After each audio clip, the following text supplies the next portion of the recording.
Hello friends, welcome back in my YouTube channel literature point. Friend, आज का video जो आपके एग्जाम पॉइंट ऑफ व्यू से बहुत बहुत बहुत ज़्यादा इंपॉर्टेंट होने वाला है। तो आज के लिए जो हम आपको लेकर आए हैं, आपके लिए लेकर आए हैं विंस्टास बुक, जो आपका क्लास 12th की एनसीईआरटी है। विंस्टास बुक है, फ्लेमिंगो बुक हम आपको पूरा कंप्लीट करा चुके हैं। आपको क्लास 11th का भी ऑल चैप्टर कंप्लीट करा चुके हैं। जितने भी हॉर्नबिल बुक के जितने भी चैप्टर थे सारे मैंने कंप्लीट करा दिए हैं। आपके फ्लेमिंगो भी कंप्लीट करा दिया है। विंस्टास हमारा बचा हुआ है, तो उसको मैं आज आपको लेकर आई हूँ। Means all chapter in one short revision series है ये आपका एग्जाम के एक दिन पहले, इसलिए मैं अपलोड कर रही हूँ कि अगर इस चैप्टर से, इस बुक से आपने जरा सा भी नहीं पढ़ा होगा तो भी आपका एग्जाम काफ़ी अच्छा जाएगा। अगर इस वाले चैप्टर बुक से आपके क्वेश्चन फंसते हैं तो आप 100% पूरा क्वेश्चन कर लेंगे।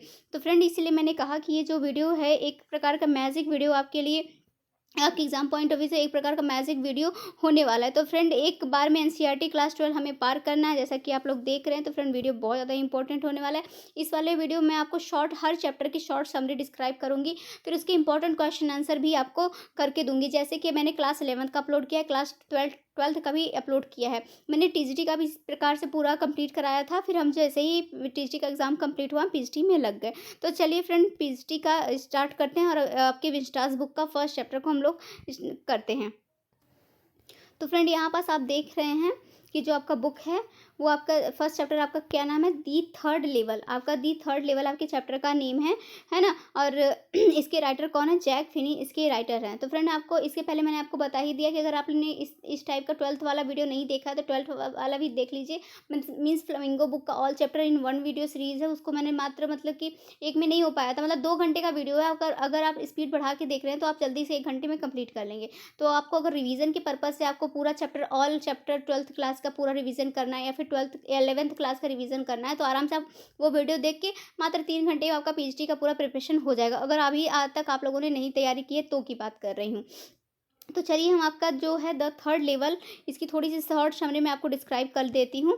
जैसे अगर ये समरी आपको नहीं पता होगी तो थोड़ी सी पता चल जाएगी, शॉर्ट में बिल्कुल डिस्क्राइब करेंगे। The third level by Jack Finney, इसके राइटर मैंने आपको बताया कि जैक फिनी है। Is about the harsh reality of the war. ये जो वॉर की, इस वाले चैप्टर में ये क्या दिखाते हैं, जो वॉर की हार्श रियलिटी को ये प्रेजेंट करते हैं। वॉर हैज़ इरिवर्सिबल कॉन्सिक्वेंस, दस living people in a state of the insecurity. मतलब कि एक वो वॉर एक प्रकार का क्या है, वर्शिबल कॉन्सिक्वेंस होता है, जिसकी वजह से जो उस टाइम के जो मतलब कि जो पीपल रह रहे होते हैं, वो बेचारे जो स्टेट के पीपल उस टाइम के रह रहे होते हो, वो बहुत ही ज़्यादा इनसिक्योरिटी फील करते हैं। It is also about modern day. वो कहते हैं कि जैसे उस वॉर का टाइम था, मॉडर्न डे भी वैसे ही मिलता जुलता है।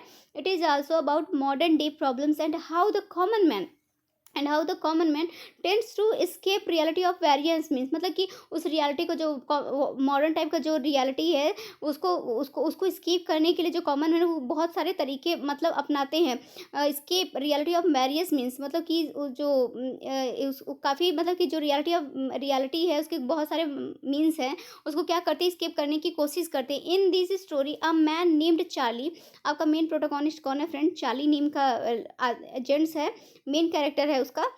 इन this story a man name Charlie hallucinated, वो एक हेलुसिनेटेड करता है, मतलब खुद को हेलुसिनेट करता है। एक उसके साथ एक अजीब घटना हो जाती है, अजीबोगरीब घटना हो जाती है कि वो ऐसे एक स्टेशन पे जाता है और वहाँ पास वो थर्ड लेवल पे पहुँच जाता है। बट उस स्टेशन पे थर्ड लेवल कुछ रहता ही है, केवल वो वहाँ से फर्स्ट सेकंड लेवल ही रहता है।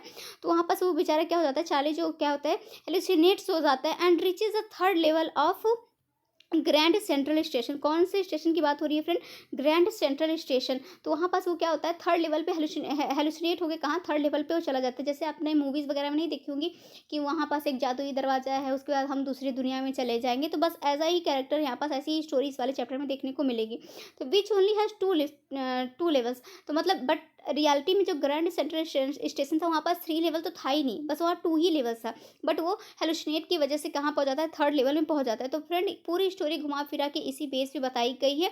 और मतलब कि वहाँ पास वो अपनी वाइफ के साथ कैसे जाता है, वहाँ पास किससे मिलता है, उसका जो फ्रेंड प्रेजेंट टाइम में, हमें सब प्रेजेंट टाइम में जो उसका फ्रेंड है, जो कि उसका साइक्रेटिस्ट क्या कहते हैं मतलब साइक्रेटिस्ट रहता है, मतलब हिंदी में समझ लीजिए मनोविज्ञान। ओके, मनोविज्ञान मनोचिकित्सक जो उनका उसका डॉक्टर रहता है, उससे मिलता है। उसको अपनी प्रॉब्लम शेयर करता है। तो वो जब देखता है कि जब वहाँ पास वो 3rd लेवल के स्टेशन पे जाता है, तो वहाँ पास भी जो उसका फ्रेंड रहता है, जो उसका मनोचिकित्सक डॉक्टर रहता है, श्याम नेम रहता है, तो वो भी वहाँ पास मिलता है, जो कि क्या किसानी करता रहता है। तो आई होप आपको उस स्टोरी तो समझ में आई होगी ना। तो चलिए हम फर्स्ट क्वेश्चन को स्टार्ट करते हैं। कभी कभी क्या बोलूँ मैं। चलिए फर्स्ट क्वेश्चन को स्टार्ट करते हैं। Who has written the story the 3rd level. तो किसके द्वारा रिटर्न हुई है। बात मजाक बहुत हो गया, आप लोगों ने मज़ा ले लिया हमका, है ना, क्यों बोल नहीं पा रही हैं। तो यहाँ पास देखिए, आप समझ गए ना, मनोचिकित्सक उसके डॉक्टर हैं। इंग्लिश में वो कभी कभी तो मैं जब मैं छोटी थी आपके साथ एक बहुत ही फनी वे से शेयर करती हूँ। जब मैं छोटी थी तो स्कूल में जब बात करें 5th 6th क्लास की, कॉन्ग्रेचुलेशन नहीं बोल पाते थे, अब बोल लेती हूँ। तो ये जल्दी जल्दी में कुछ नहीं बोला जाता है। तो जो आपके 3rd लेवल के राइटर कौन है फ्रेंड, जैक फिने हैं। तो नेक्स्ट हमारा क्वेश्चन आता है, who is the main character of the story. Main character मैंने आपको जस्ट अभी बताया कि जो चार्ली का कैरेक्टर है वो मेन कैरेक्टर में रहता है। मीन्स हमारे जो चैप्टर है द 3rd लेवल, उसके प्रोटोगोनिस्ट कौन है, चार्ली रहते हैं। तो नेम चार्लीज फ्रेंड, मैंने आपको अभी बताया कि उसके जो मनोचिकित्सक डॉक्टर रहते हैं उसके फ्रेंड भी रहते हैं, सैम वेनर रहते हैं, जो कि वहाँ पास जब वो 3rd लेवल पर जाता है तो वहाँ पास भी ये मिलते हैं। मतलब पुराने ज़माने में, काफ़ी पुराने ज़माने में वो चला जाता है, तो वहाँ पास भी ये मिलते हैं। बट वहाँ पास उनका जो काम का यहाँ पास वो क्या रहते हैं, मनोचिकित्सक रहते हैं। बट वहाँ पास वो जाते हैं, वहाँ पास वो गेंस मतलब कि फसल वगैरह उगाते रहते हैं, तो ये काम उनका होता है। तो नेक्स्ट हमारा क्वेश्चन आता है, who was Charlie's wife. Charlie's की वाइफ कौन है, लुइसा उसके चार्ली की वाइफ रहती है। Where does Charlie reach. तो चार्ली कहाँ पास पहुँच जाता है, दी 3rd लेवल में। ये तो चैप्टर में चिक के बता रहे हैं ना, वो 3rd लेवल में पहुँच जाता है। नेक्स्ट हमारा क्वेश्चन आता है, which time does he reach. तो देखिए 3rd लेवल तो ये क्वेश्चन नहीं पूछेगा, बट कौन से टाइम पीरियड में वो पहुंचता है, ये क्वेश्चन आपसे पूछ लिया जाएगा ना, कि चार्ली कौन से टाइम पीरियड में पहुंचता है। तो 1890 सेंचुरी से लेके 1894 तक वो, मतलब कि ये इस टाइम पीरियड में वो पहुंच जाता है। 3rd लेवल में जब एंट्री करता है ना, तो इस टाइम पीरियड में पहुंच जाता है, मतलब काफ़ी पास्ट में पहुंच जाता है वो। What is the name of the station. Next हमारा क्वेश्चन है, what is the name of the station जहाँ पर वो 3rd लेवल में पहुंचता है।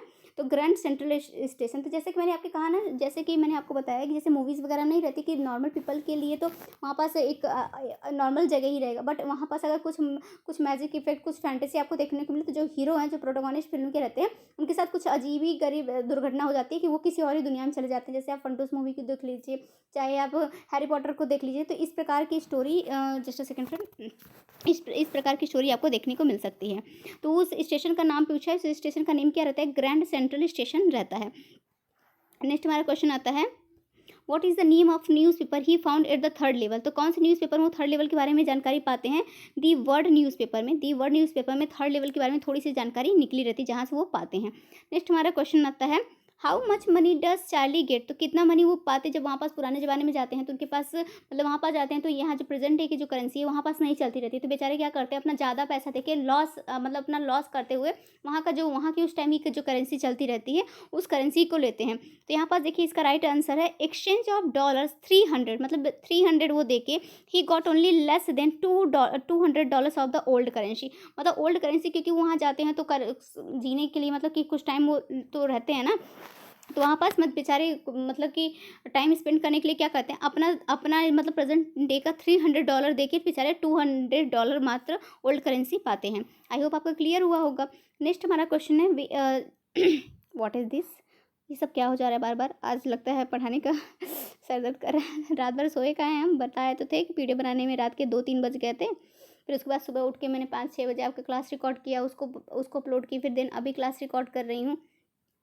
तो ठीक से सो नहीं पा रहे हैं। आप लोग का भी एग्ज़ाम हो जाए तो मुझे खुशी होगी, और आप लोग का पेपर अच्छा जाएगा कि हम एग्ज़ाम के बाद 2-3 दिन तो आराम से सोऊंगी। तो नेक्स्ट इसका क्वेश्चन है, where did Charlie want to visit in the 3rd level. तो 3rd लेवल में वो कहाँ पास विजिट करते हैं, गेल्सबर्ग में, है ना, कहाँ पास वो विजिट करना चाहते हैं। यहाँ पास लिखा है, where did Charlie want to visit in the 3rd level. तो 3rd लेवल में वो कहाँ पास विजिट करना चाहते हैं, गेल्सबर्ग में विजिट करना चाहते हैं, क्योंकि वहाँ पास कौन रहता था फ्रेंड, इनके ग्रैंड नहीं, अभी मैं नहीं बताऊंगी, क्वेश्चन आ गया देखिए आपके पास। तो वहाँ पास क्या कौन रहता था, who would live in Galesburg, कौन रहता था, हिज ग्रैंड फादर। जो चार्ली के ग्रैंड फादर रहते थे तो वहाँ पास वो रहते थे। तो ये थोड़ी थोड़ी स्टोरी ये सुने थे, बट इनको यकीन नहीं था, ऐसा होता है ना, तो वही इनके साथ घटित हो जाता है अजीबो गरीब घटना। नेक्स्ट हमारा क्वेश्चन आता है, who had written the letter to Charlie. Charlie को लेटर कौन लिखता है, हिज। अब यहाँ पास आप लोग हंसने लगेंगे, मैम बोल ही नहीं पाएंगी। साइक्रेटिस्ट फ्रेंड सैम, समझ लिए ना, मनोचिकित्सक है, उसके फ्रेंड रहते हैं, उसके फ्रेंड जो उसको लेटर लिखते हैं। लेकिन इसके लिए आप एक भी कमेंट नहीं करेंगे, मन करे तो कर दीजिएगा, मजाक लेने का, ओके। तो नेक्स्ट हमारा क्वेश्चन है what was the date on the letter. Letter में जो डेट मेंशन रहता है जो सैम उसको लिखते हैं तो कौन सा डेट मेंशन रहता है? 18 जुलाई 1894 मेंशन रहता है ना टाइम पीरियड, क्योंकि वो जब पुराने ज़माने में गए थे तो उसी टाइम का तो लिखा रहेगा। तो क्या क्या डेट मेंशन रहता है? 18 जुलाई 1894। तो नेक्स्ट हमारा क्वेश्चन आता है what was Charlie's hobby. Charlie की हॉबी क्या रहती है? वो उसकी हॉबी क्या रहती है? वो स्टैम्प, जितने भी स्टैम्प रहते हैं उसको कलेक्ट करता रहता है, उसकी ये हॉबी रहती है। तो उसके स्टैम्प कलेक्टिंग उसकी हॉबी रहती है। अगर पूछ लिया जाए एग्जाम में तो इंपॉर्टेंट हो जाता है। नेक्स्ट हमारा क्वेश्चन आता है for how many tickets did Charlie आज द क्लर्क इन 1894। तो क्लर्क वो कितने टिकट के लिए पूछता है 1894 में? तो 2 टिकट के लिए पूछता है। ओके, आई होप आपका क्लियर होगा, 2 टिकट के लिए वो पूछता है। नेक्स्ट हमारा क्वेश्चन आता है what type of paper is the in the envelope in the first day cover. जो फर्स्ट डे कवर पे वो जो इन्वेलप रहता है उसके अंदर कैसा पेपर रहता है वही पूछा है कि कौन से टाइप का पेपर रहता है जो कि फर्स्ट डे कवर पे जो इन्वेलप रहता है उसके अंदर कैसा पेपर रहता है? तो क्या रहता है फ्रेंड? ब्लैंक रहता है। नेक्स्ट हमारा क्वेश्चन है what did the main of third level have. तो मतलब कि वहाँ के जो मेन थे वो थर्ड लेवल के जो मेन थे, जैसे कि आप किसी और ही दुनिया में जाओगे तो वहाँ के तो सारे इंसान आपके जैसे नहीं रहेंगे ना, या फिर दिखने में अलग रहेंगे या फिर बोलने चालने में अलग रहेंगे, कुछ तो अलग रहेंगे। तो वहाँ के मेन भी थोड़े अलग थे। जब वहाँ पास चार्ली जाते हैं तो वहाँ पास देखते हैं कि जो वहाँ के सारे पुरुष व्यक्ति थे तो थोड़े से अलग थे। तो कैसे थे यही क्वेश्चन में पूछा गया। मतलब beards, side whiskers and fancy moustaches होती थी। तो उनका क्या होता था? एक लंबी मतलब दाढ़ी होती थी और साइड में उनके क्या रहता था? पूछ वगैरह निकली रहती थी एंड फैंसी मस्टेस होती थी।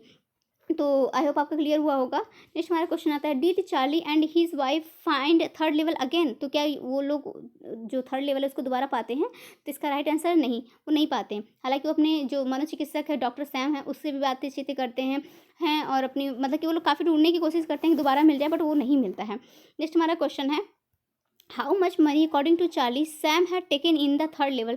तो जो वहाँ थर्ड लेवल वाला जो सैम था, फ्रेंड कंफ्यूज नहीं होना है ना, जो थर्ड लेवल वाला जो सैम था जो वहाँ पास किसान फसल वगैरह करता वो वाला सैम, तो कितना पैसा वहाँ चार्ली से लेता है? तो $800 लेता है। नेक्स्ट हमारा क्वेश्चन है what works does Sam want to do in the past. तो सैम वहाँ पास क्या करता रहता है? फीड एंड ग्रेन बिजनेस, मतलब कि फसलों का बिजनेस करता रहता है, फसल उगाने का बिजनेस वो करता रहता है। तो फ्रेंड यहाँ पास हम आपका जो विंस्टास बुक का फर्स्ट चैप्टर खत्म हो गया दी थर्ड लेवल, और सेकंड चैप्टर आपका स्टार्ट होता है दी टाइगर किंग। एक ये बहुत इंटरेस्टिंग स्टोरी ये भी है कि एक प्रोफेसी को राजा झुठलाने के चक्कर में काफ़ी टाइगर्स की हत्या कर देता है, यही स्टोरी है। तो शॉर्ट समरी हम लोग देख लेते हैं बिना टाइम गवाए। The story is a satire, मतलब सटायर कह लीजिए या फिर आयरनी कह लीजिए ना, दोनों ही चीज़ इस वाले चैप्टर में आपको दिखाया गया है। The story is a satire on the rich and powerful Kings of the olden times. जो ओल्ड टाइम्स के जो पावरफुल और रिच अमीर जो राजा रहते थे उनके ऊपर ये चैप्टर जो है एक प्रकार की आयरनी प्रेजेंट करता है या फिर कह लीजिए सटायर प्रेजेंट करता है। In order to prove the prophecies of the fortune, मतलब वो ये अब उनके भाग्य का जो प्रोफेसी हुई थी कि उनके भाग्य में जो लिखा है एक जब एक रहते हैं महात्मा तो वो प्रोफेसी करते हैं कि राजा की मौत इसकी वजह से होगी। तो पूरा मतलब चैप्टर यही है, डिस्क्राइब किया गया है कि राजा अपने उस प्रोफेसी को झुठलाने की पूरी कोशिश करते हैं। वो कहते हैं कि कुछ नहीं होता है, इस प्रोफेसी से कुछ नहीं होता, मतलब अपने फॉर्चून को झूठा साबित करने के चक्कर में लगे रहते। द किंग ऑफ किंग का नेम देख लीजिए एक बार आप लोग, Pratibandapuram. The king of Pratibandapuram, मतलब ये जगह है, sorry, the king of Pratibandapuram, यहाँ की ये किंग रहते हैं। The king of Pratibandapuram mindlessly kills 90। इनको देखिए मतलब कि स्टार्टिंग में इनको जब वो जो मिले थे ना वो बोलते थे कि इनकी मौत टाइगर की वजह से होगी। तो ये यहाँ के प्रतिभानंदापुरम की ये राजा थे, बट इनको नेम ही इनका फेमस हो गया था, द टाइगर किंग के नेम से ये जाने ही जाते थे। The king of Pratibandapuram mindlessly kills 90, बहुत ही मतलब मिजेबल तरीके से वो क्या करते हैं 90 टाइगर्स, मतलब कितने टाइगर को मार देते हैं 99 टाइगर को ये मार देते हैं। क्योंकि प्रोफेसी फ्रेंड ये हुई रहती है कि जो 100वां टाइगर रहेगा जिसे ये मतलब कि जिसके द्वारा इनकी मौत हो सकती है, ये प्रोफेसी रहती है। तो ये क्या करते हैं 99 टाइगर को मार देते हैं। But the 101 the cause of the Kings death, जो कि किंग्स की डेथ का क्या हो सकता था, कॉज कारण बन सकता था, स्केप हिज बुलेट, उनके बुलेट से क्या हो जाता है, स्केप बच जाता है। जब वो 100वें टाइगर को जब वो मारने जाते हैं तो जैसे ही बुलेट चलाते हैं बट वो उससे बच जाता है, तो वो उसको नहीं मार पाते हैं। तो बट इनके जो सैनिक रहते हैं, सैनिक से पूछते हैं क्या वो मर गया। सैनिक बेचारे राजा से इतना डरते रहते हैं, कहते हैं कि हाँ मर गया। तो राजा उसको नहीं मारते, फिर वो सैनिक ही खुद ही मार देता है उस 100 वाले को।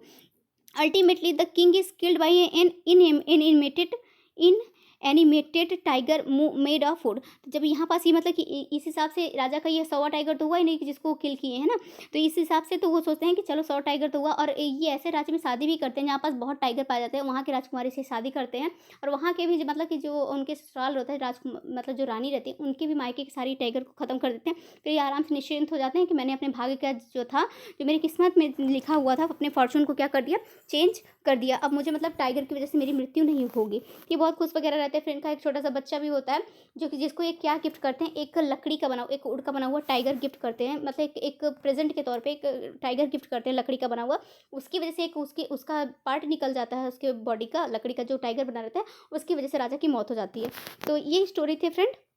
तो हम कह सकते हैं ultimately the king is killed by in animate tiger made of would. Tiger के द्वारा ही उनकी मौत होती है, बट वो जो टाइगर होता है किसके द्वारा बना होता है, मेड ऑफ वुड, लकड़ी के द्वारा, लकड़ी से बना होता है। मतलब रियल टाइगर नहीं रहता। बस ये प्रोफेसी ये रहती है कि टाइगर से के द्वारा इनकी मौत होगी, लेकिन ये तो साधु बताते ही नहीं है कि रियल टाइगर से या फिर लकड़ी के टाइगर से, ऐसा कुछ नहीं बताते हैं वो।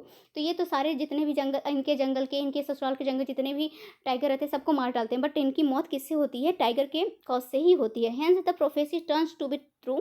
जो प्रोफेसी हुई रहती है वो सत्य में बदल जाती है, despite the king's efforts to prove it wrong. हालांकि जो किंग है, जो बहुत ज़्यादा कोशिश के बहुत ज़्यादा एफर्ट लगाते हैं कि जो ये प्रोफेसी हुई है उसको मैं रॉन्ग साबित कर दूंगा, बट जो प्रोफेसी हुई रहती है फ्रेंड, वो सच में अंत में साबित हो जाती है। तो आई होप आपको समरी अच्छी लगी होगी और समझ में भी आया होगा। तो हमारा फर्स्ट क्वेश्चन, हम इस चैप्टर का क्वेश्चन आंसर कर लेते हैं। फर्स्ट क्वेश्चन है, the shopkeeper sold it to the tiger king for.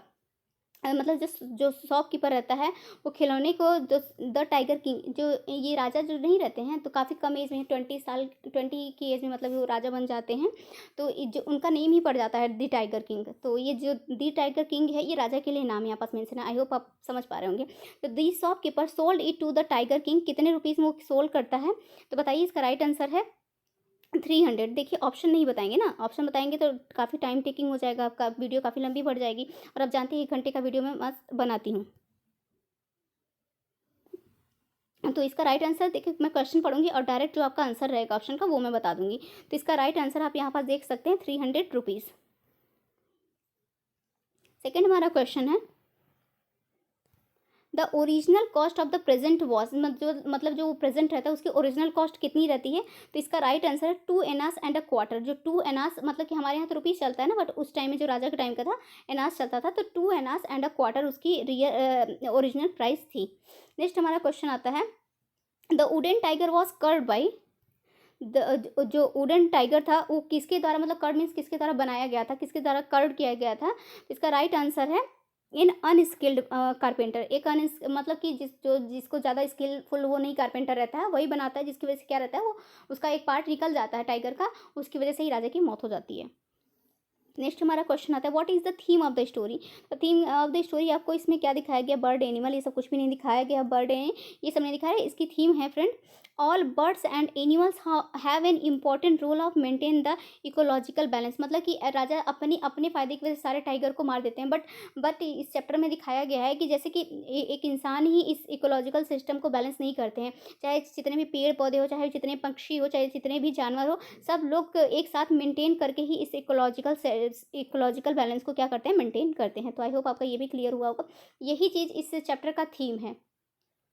तो नेक्स्ट हमारा क्वेश्चन आता है, at what age the boy crowned as a king.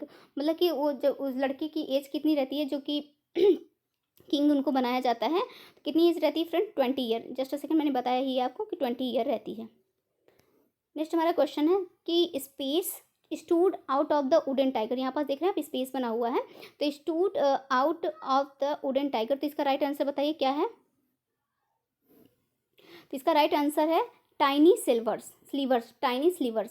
तो नेक्स्ट हमारा क्वेश्चन आता है, the wooden tiger was carved by, तो वुडन टाइगर, ये तो शायद रिपीट हो गया है ना, यस, इन अनस्किल्ड कारपेंटर। ये ठीक है, आपका रिवीजन हो गया, किसके द्वारा कर्ड किया गया था, तो ये अनस्किल्ड कारपेंटर के द्वारा किया गया था। नेक्स्ट हमारा क्वेश्चन आता है, identify the literary device in like quills all over it. तो मैंने हमेशा जब भी आप मेरे वीडियो देखते होंगे मैं बताती हूँ, जहाँ भी लाइक या इज़ का यूज़ हो आपके लाइन में, सेंटेंस में, वहाँ पास आपको कुछ भी इधर उधर नहीं देखना है, आपको सीधे ही जाके सिमिल पे टच कर देना है ना।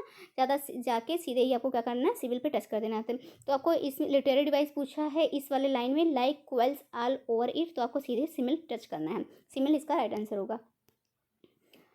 नेक्स्ट हमारा क्वेश्चन है, who actually shot the 100 tiger, मतलब जो 100वां टाइगर रहता है वो एक्चुअली में उसको शॉट कौन करता है, कौन मारता है? तो बताइए, मैंने आपको समरी में तो बता ही दिया था कि कौन मारता है। राजा को लगता है कि उन्होंने मारा, वो जब पूछते हैं सैनिकों से, सैनिक डर डर के मारे कहते हैं हाँ हाँ मर गया, बट वो राजा नहीं मार पाते हैं उसको। तो कौन एक्चुअली में कौन मारता है? One of the hunters who accompanied the king, एक हंटर मारता है जो राजा से क्या रहता है, बहुत ही ज़्यादा एक्म्पेनिड रहता है, घबराया हुआ रहता है। नेक्स्ट हमारा क्वेश्चन आता है, वेयर वर द सर्जन्स समॉन्ड, जो सर्जन्स रहते हैं उनको कहाँ बुलाया जाता है, कहाँ बुलाया जाता है? जो सारे सर्जन्स इकट्ठा होते हैं उनके उनके राजा के वेलकम के लिए, तो सारे समन को कहाँ बुलाया जाता है? तो इसका राइट आंसर बताइए आप लोग। तो इसका राइट आंसर है मद्रास, है ना, मद्रास है। सारे जो सर्जन रहते हैं उनको मद्रास बुलाया जाता है।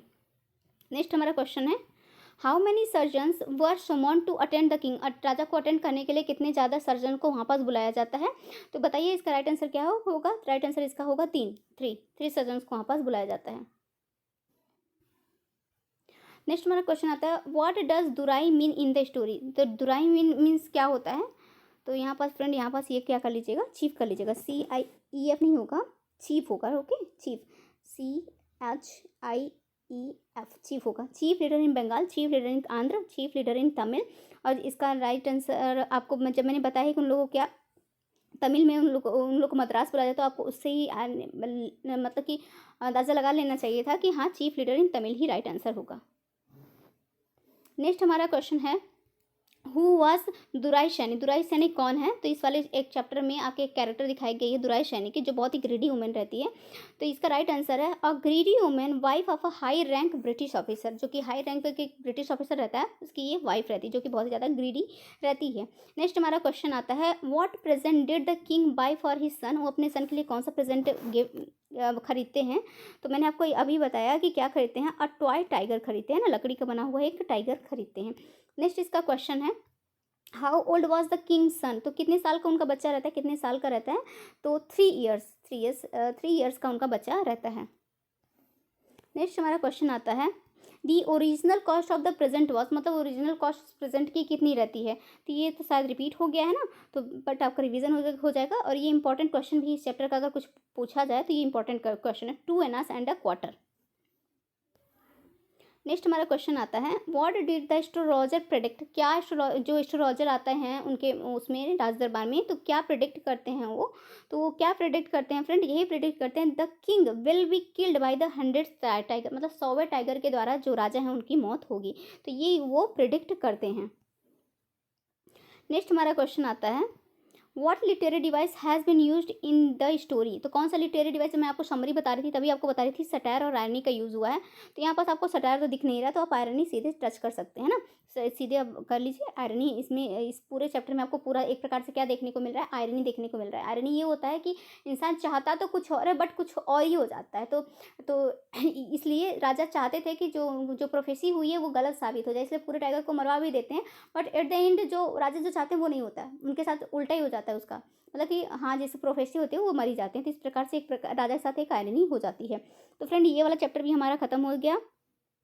नेक्स्ट हमारा चैप्टर आता है, journey to the end of the earth. इसमें दिखाया गया है कि मतलब एक कैरेक्टर साउथ इंडिया का कैरेक्टर रहता है, साउथ इंडियन कैरेक्टर रहता है, जो कि मतलब कौन है, हमारे राइटर हैं तिशानी जोशी हैं, मिस ये रहती हैं। इनका कैरेक्टर दिखाया गया है कि एक स्टूडेंट्स ऑन आइस ग्रुप के साथ ये क्या करती हैं, कुछ टीनेजर्स को लेकर ये पूरे जाती हैं, मतलब कि ये वो साउथ इंडिया से ये शुरू करती हैं और वो कहाँ तक जाती हैं, मतलब कि एंड ऑफ अर्थ तक जाती है। एंड ऑफ अर्थ क्या है फ्रेंड, अंटार्कटिका, जहाँ पास पूरा बर्फ ही बर्फ कवर है, तो वहाँ पास ये जाती हैं। तो ये शॉर्ट समरी मैं आपको थोड़ा सा बता देती हूँ, यही उन्हीं की जर्नी को पूरा इस चैप्टर में डिस्क्राइब किया गया है। The late sun revolves around the world's most purest place Antarctica. तो किसके बारे में इस चैप्टर में बताया गया? अंटार्कटिका के बारे में। Not many people have been there, मतलब बहुत सारे पीपल तो वहाँ पास नहीं है, but one of the few that have, Tishani Joshi is one of them, but कुछ उसमें से हैं जिसमें से तिशानी जोशी भी एक मानी जाती हैं। A South Indian person who went on an expedition with a group of, किसके ग्रुप के साथ जाती हैं? उस ग्रुप का नेम क्या रहता है? ग्रुप का नेम क्या रहता है? ग्रुप ऑफ टीनेजर्स के साथ जाती हैं। एफिलिएट विथ, किसको एफिलिएट करने के लिए? स्टूडेंट्स ऑन आइस प्रोग्राम को एफिलिएट करने के लिए जाती हैं। Takes young minds to difference, मतलब वो क्या कोशिश करती हैं कि जो यंग माइंड्स हैं वो जो वर्ड के एंड को है क्या वो अपने अलग अलग तरीके से वो उसके बारे में सोचें। Take young minds to difference end of the world, thus it gives us insight into how Antarctica is the place you should visit to have a glimpse of the past, मतलब कि अंटार्कटिका एक ऐसा जगह है जिसको देख के आपको क्या किस चीज़ की झलक दिखेगी? वहाँ पास अंटार्कटिका पहुँचते ही आपको पास्ट की भी झलक दिखेगी, प्रेजेंट की भी झलक दिखेगी, प्लस फ्यूचर की भी झलक दिखेगी। मतलब इसमें ये बताते हैं वहाँ पर जब पहुँचते हैं तो इनको याद आता है कि स्टार्टिंग में हमारी पृथ्वी कैसी थी, पूरी बर्फ से ढकी हुई है। जैसे किस टाइम अंटार्कटिका पूरी बर्फ से, हमारी स्टार्टिंग जो पृथ्वी थी वो पूरी बर्फ से ढकी हुई थी। फिर कुछ टाइम बाद हमारा जो भारत भी था वो गोंडवाना लैंड का ही पार्ट था, बट पृथ्वी खिसकते खिसकते क्या हमारा भारत इधर आ गया, और मतलब कि जो साउथ साउथ वो मतलब कि उसका मतलब कि काफ़ी मतलब कि गोंडवाना लैंड का ही पार्ट था, बट खिसकते खिसकते इधर आ गया। और वो कहते हैं कि अगर ऐसा हो कि जैसे अंटार्कटिका में पूरा पूरा बर्फ़ ही जमा है, तो अगर पृथ्वी का एंड हो तो पृथ्वी का एंड भी क्या दोबारा से ऐसा हो सकता है कि जो पृथ्वी दोबारा से फिर बर्फ़ बन जाएगी। उनके कहने का मतलब ये था फ्रेंड कि पृथ्वी जब शुरू में हुआ था तो पूरा बर्फ़ ही बर्फ़ था, उसके बाद जगह जगह पृथ्वी मतलब कि ज़मीन खिसका और वहाँ पास जीना संभव हो पाया, मतलब वहाँ पास मानव जाति का उत्पत्ति हुई। बट वो कहते हैं एट द एंड, कहते हैं कि दोबारा क्या ऐसा दोबारा होगा कि पृथ्वी फिर से दोबारा बर्फ़ की जैसे ही जम जाएगी, जैसे कि पूरा अंटार्कटिका देखा जा सकता है। तो यही इस वाले चैप्टर में है, इन्हीं की जर्नी को इस चैप्टर में डिस्क्राइब किया गया है। आई होप आपको समरी समझ में आ गई होगी। तो हम फर्स्ट क्वेश्चन करेंगे तो समरी आपको अच्छे से क्लियर हो जाएगी। तुम्हारा फर्स्ट क्वेश्चन है, who has written this description journey to the end of the earth. तो किसका डिस्क्रिप्शन है, किसका वर्क है ये? तिशानी दोशी का है। नेक्स्ट हमारा क्वेश्चन आता है, what is the name of the Russian research vessel. जो रिसर्च वेसल रहता है, जस्ट अ सेकेंड फ्रेंड, मतलब जो रशियन वेसल होता है, वेसल मीन्स एक प्रकार से आप कह सकते हैं कि शिप होता है ना। तो व्हाट इज़ द वही नेम पूछा है कि उस शिप का नेम क्या था? जो रशियन रिसर्च वेसल था, जो रशियन के रिसर्च का जो शिप था उसका नेम यहाँ पास पूछा गया है। तो क्या था फ्रेंड? एकेडेमिक सोकलेस्की। रशियन था तो उनका नेम भी वैसा ही होगा ना, एकेडेमिक सोकालेस्की उनका उसका शिप का नेम था। तो नेक्स्ट हमारा क्वेश्चन आता है, जस्ट अ सेकेंड, नेक्स्ट हमारा क्वेश्चन आता है, where does her journey begin. तो उनकी जर्नी कहाँ से स्टार्ट होती है? तो मैंने आपको स्टार्टिंग से ही बताया कि वो साउथ इंडियन का पार्ट है, चेन्नई से स्टार्ट होती है। 13.09 degree north of the equator in Madras, मतलब चेन्नई से स्टार्ट होती है। तो इस नेक्स्ट क्वेश्चन आता है, what does the journey involve. तो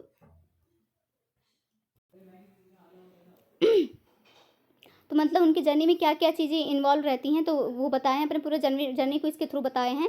it involves 9 times zones, 6 check points, 3 bodies of water and it lists as many ecospheres. मतलब कि उनकी जर्नी में इतनी चीज़ें इन्वॉल्व रहती हैं जो कि वो अपनी जर्नी के थ्रू इतनी चीज़ों को देखते हैं। तो नेक्स्ट हमारा क्वेश्चन आता है, हाउ मच ट्रैवलिंग डिड सी गो। मतलब कि कितना वो ट्रैवलिंग अपने इस पूरे जर्नी के थ्रू कितना ट्रैवलिंग करते हैं। तो इसका राइट आंसर है 100 hours in combination of a car, aeroplane and ship. मतलब कि 100 घंटे का वो ट्रैवलिंग करते हैं, किसके द्वारा करते हैं? वो कार के द्वारा भी करते हैं, एरोप्लेन के द्वारा भी करते हैं एंड शिप के द्वारा भी करते हैं। मतलब 100 घंटे की ट्रैवलिंग वो करते हैं। और कॉम्बिनेशन किसका किसका रहता है फ्रेंड? कार का रहता है, एरोप्लेन का रहता है एंड शिप का भी रहता है। तो आई होप आपको क्लियर हुआ होगा। नेक्स्ट हमारा क्वेश्चन है, what does human civilisation come into being.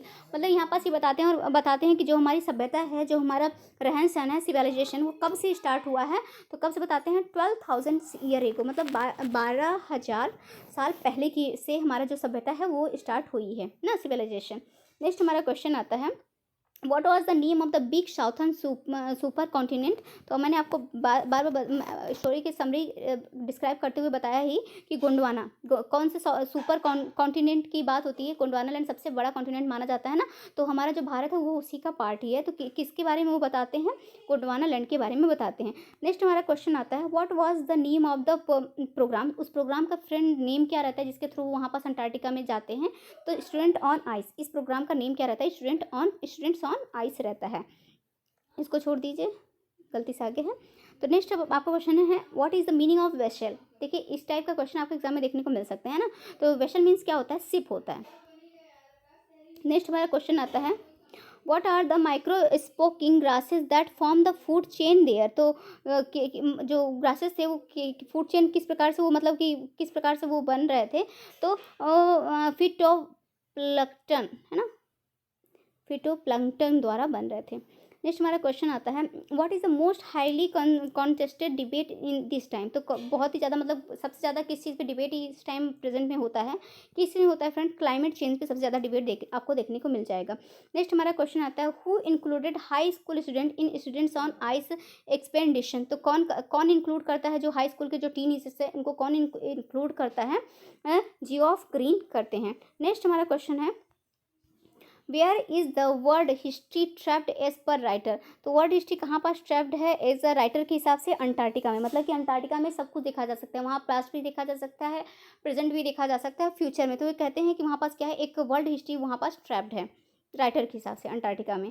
Next हमारा क्वेश्चन आता है, what is the meaning of prognosis. Prognosis means क्या होता है, फोरकास्ट होता है। नेक्स्ट हमारा क्वेश्चन आता है, what is the meaning of pristine. Pristine means होता है प्योर। नेक्स्ट हमारा ये देखिए, ये वोकैब का सेकंड आ गया ना, just a second. What is the meaning of means surreal. Surreal means क्या होता है, वेरी स्ट्रेंज। सरियल मीन्स क्या होता है, वेरी स्ट्रेंज। नेक्स्ट हमारा क्वेश्चन आता है, what is the meaning of austral. Austral means क्या होता है friend, belong to the south. तो ये जो ऑस्ट्रल वर्ड यूज़ हुआ है बिलोंग टू द साउथ के लिए यूज़ हुआ है आपके इस समरी में। हाँ, नेक्स्ट हमारा क्वेश्चन आता है, what is the meaning of glacier. Glacier means होता है a big piece of ice found in mountains. जो कि माउंटेन्स से पाया जाता है, जो किसका बड़ा पास वो रहता है, आइस का बिग पीस रहता है। नेक्स्ट हमारा क्वेश्चन आता है, what is the meaning of synthesis. Synthesis means क्या होता है, अ बायोलॉजिकल प्रोसेस। एक बायोलॉजिकल प्रोसेस को क्या कहते हैं, सिंथेसिस कहते हैं। नेक्स्ट हमारा क्वेश्चन आता है, what is the meaning of profound. Profound means होता है डीप, गहराई। आई होप आपका क्लियर हुआ होगा। यहाँ पास हमारा थर्ड वाला चैप्टर भी कंप्लीट होता है। थोड़ा जल्दी जल्दी करते हैं क्योंकि आधे घंटे से ज़्यादा का हो चुका है। नेक्स्ट हमारा क्वेश्चन आता है, दी एनिमी बाय, इसके राइटर कौन से हैं फ्रेंड, दी एनिमी आपका चैप्टर इसमें मेंशन है, बाय ई पर्ल एस बक। तो थोड़ी सा शॉर्ट समरी इसकी देख लेते हैं। In this time of world war in America prisoner in it is the time of world war in American prison of war is watched ashore in dying state and is found at the doorstep of Japanese doctor.